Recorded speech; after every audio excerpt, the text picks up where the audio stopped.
Bonjour et bienvenue à Donneur de sens, un balado original d'Emma Québec.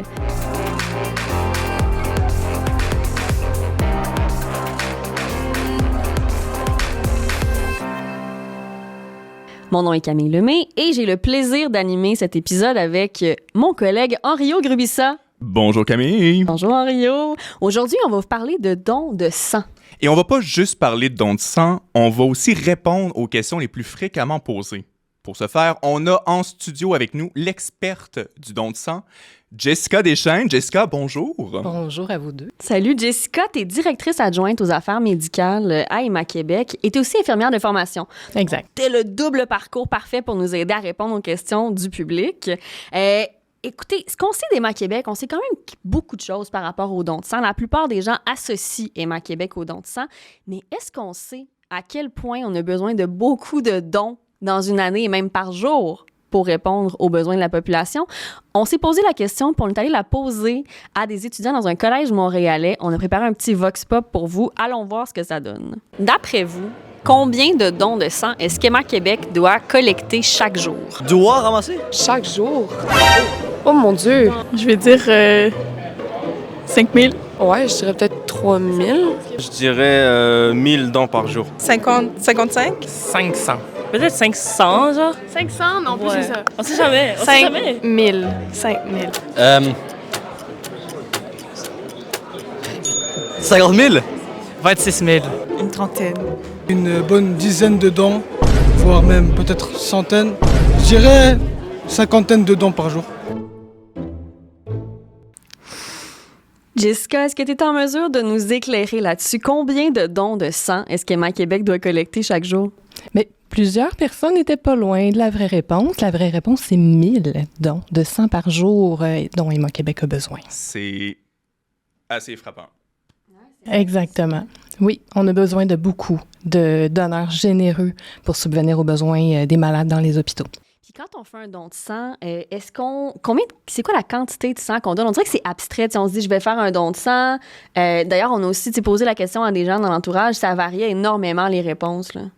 C'est quoi la vraie réponse? 450 millilitres de sang qui est prélevé, de sang total. Ça représente à peu près 2 tasses, là, si on veut se le figurer. Puis quand on dit sang total? Ouais, c'est ça. Moi aussi, j'étais comme sang total. Qu'est-ce que c'est ça, sang total?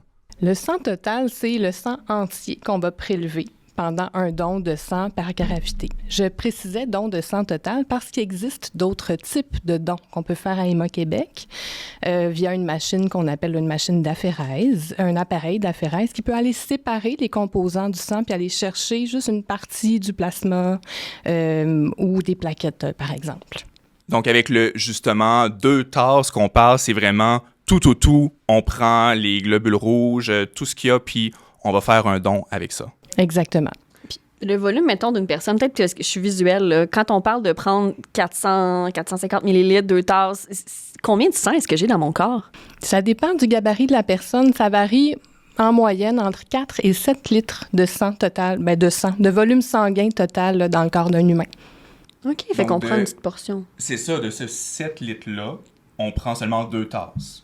Exactement. Donc, c'est pas le monde qui pense que, mon Dieu, il nous enlève la moitié du sang qu'on fait un don. On peut se rassurer, c'est vraiment une petite partie, puis ça va se régénérer tout seul.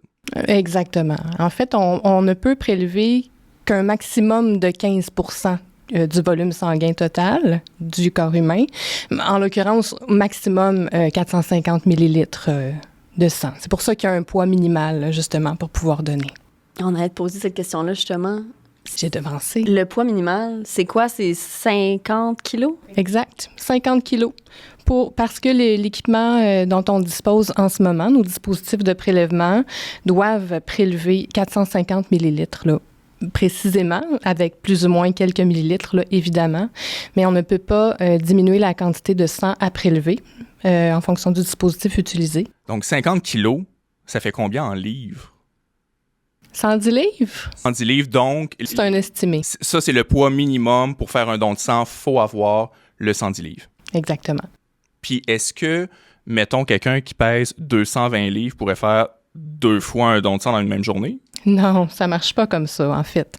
Le don de double culot existait auparavant, a été arrêté, là, puisque ça prend justement des capacités physiques qui sortent de l'ordinaire. On a très peu de donneurs qui répondaient aux critères, donc non, on ne peut pas faire 2 dons de sang dans la même journée. Puis là, pour les gens qui nous écoutent puis qui se disent, bon, ben, je suis prêt à me lancer à faire mon premier don, est-ce qu'il faut absolument un rendez-vous pour aller faire un don de sang? C'est préférable, oui, parce que ça va, d'une part, éviter le temps d'attente pour notre donneur, ça va nous permettre de mieux planifier nos activités de collecte. Toutefois, c'est possible, s'il reste de la place puis que vous passez devant un centre de prélèvement ou devant une collecte mobile, là, c'est possible qu'on vous accepte, là, même si vous n'avez pas de rendez-vous. On peut s'essayer. Exact. Mais c'est toujours mieux de prendre rendez-vous. Mais là, c'est ça, si on veut être un donneur exemplaire, là, on se dit, moi, je vais prendre mon rendez-vous, on va où pour prendre le fameux rendez-vous? Plein d'options possibles. On peut appeler, aller sur le site web. Il y a aussi l'application Je donne qui peut être très utile. Donc, pas besoin de parler à personne. On s'en va sur notre téléphone, on regarde les disponibilités, les collectes mobiles les plus proches, les centres de dons Emma Québec. 2-3 clics, merci, bonsoir, le rendez-vous est pris pour le moment qu'on veut. Exact. Ouais, on va mettre l'adresse du site web d'Emma Québec. Je pense que c'est emmaquebec.qc.ca dans la description aussi de la vidéo. Puis sinon, l'application, c'est Je donne. Très facile à utiliser. Comme dit Rio, si on veut appeler à Emma Québec, c'est possible de le faire. On parle à des charmantes personnes au service à la clientèle. On prend un rendez-vous. Si on est plus du genre texto ou Internet, on n'a pas envie de parler à des gens, bien, on va sur l'application. Absolument. Puis, justement, une fois que le rendez-vous est pris, là, Jessica, moi, mon premier don à 18 ans, j'ai fait l'erreur, puis je pense que beaucoup de personnes qui le font, on se dit, bon, ben là, c'est mon premier don de sang, prise de sang, des fois, on fait la comparaison. Fait que moi, je me suis dit, ben là, il faut que je sois à jeun. Mais là, heureusement, quelqu'un du centre d'appel m'a contacté pour faire un petit rappel 2 jours avant. Il a dit, là, en Rio, super important, manger une bonne, tu sais, il faut bien manger. Mais aussi, la personne m'a dit, c'est important de bien s'hydrater. Pourquoi c'est important de bien s'hydrater? C'est pour maximiser les chances d'avoir une expérience de don positive. Là. En bon français, c'est pour que tu te sentes bien pendant et après ton don. Donc, super important de bien manger, boire beaucoup d'eau, de ne pas hésiter et surtout de ne pas être à jeun sur place. En fait, la meilleure et la vraie recommandation, effectivement, c'est d'avoir mangé tous ses repas dans la journée, de s'être bien hydraté aussi durant la journée, mais dans les 30 minutes précédant le don, hyper important de prendre un 500 ml d'eau, donc 2 tasses d'eau encore, pour avoir la même référence, accompagné d'une collation salée. Collation salée, je vais le mentionner, c'est d'un minimum de 450 mg de sel. Pourquoi cette recette-là?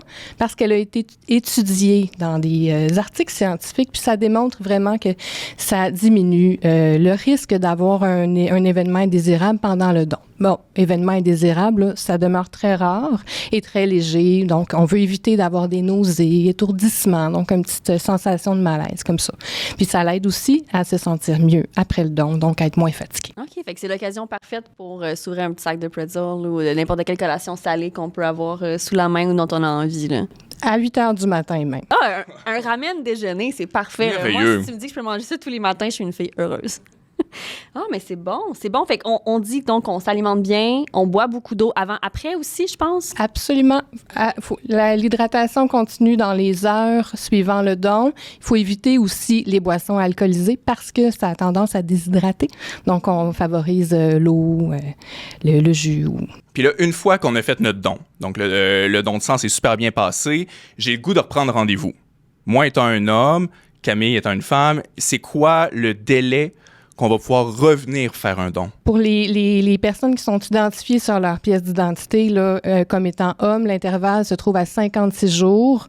Pour les personnes identifiées femmes, on s'en va à 84 jours. Pourquoi les femmes, faut qu'attendre plus longtemps versus les hommes?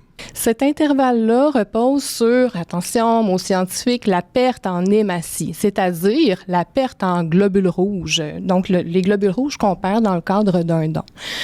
On réfère à la perte de globules rouges, mais surtout à la perte de fer qui se trouve dans les globules rouges. Quand on perd des globules rouges, peu importe, dans les menstruations, dans un don de sang, on perd aussi toutes les petites molécules, les ions de fer qui se trouvent dans les les globules rouges, en fait, dans les molécules d'hémoglobine. C'est le mot que je cherchais. C'est pour ça aussi, je pense que quand on fait un don de sang, on prend toujours aussi la mesure de notre fer. C'est le fer qu'on vient mesurer? Ah, quelle belle question. Merci, Camille. Non, on ne mesure pas le fer. On mesure le taux d'hémoglobine. Il y a une relation qui existe entre le fer et l'hémoglobine, puisque l'hémoglobine contient du fer. Mais à Héma-Québec, on ne mesure pas le taux de fer. On anticipe les pertes de fer associées aux dons fréquents. Donc, quand l'hémoglobine, elle est trop basse, ça ne veut pas dire nécessairement que le fer est trop bas, mais c'est un bon indice de. En général, comment est-ce que les gens se sentent après un don? Est-ce que tu as eu des retours là-dessus, que les gens t'ont partagé un peu leur expérience? C'est quoi le sentiment général après un don de sang? Ça, ce serait une belle idée de Vox Pop aussi, se promener en collecte et demander à nos donneurs comment ils se sentent. J'ai la chance de le faire hors caméra. C'est une réponse qui est très personnelle, individuelle. Donc, si j'avais une personne à côté de moi qui hésiterait à devenir donneur de sang, je lui demanderais de se visualiser en train de donner quelque chose de très, très, très précieux à quelqu'un dans le besoin, tout simplement. Donc, juste de le dire, je me sens mieux. Donc, ça, c'est le volet émotif de comment on se sent quand on donne du sang. Pour ce qui est du volet physique, ça aussi, c'est très individuel. Il y a effectivement des personnes qui vont se sentir un petit peu de fatigue après un don de sang, mais des personnes qui vont ressentir aussi un grand regain d'énergie. Donc, c'est très variable, difficile de répondre avec précision.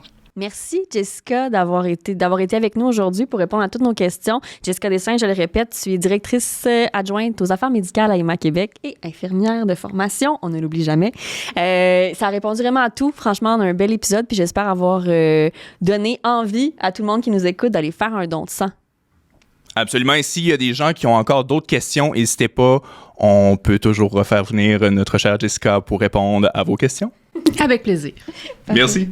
Parfait.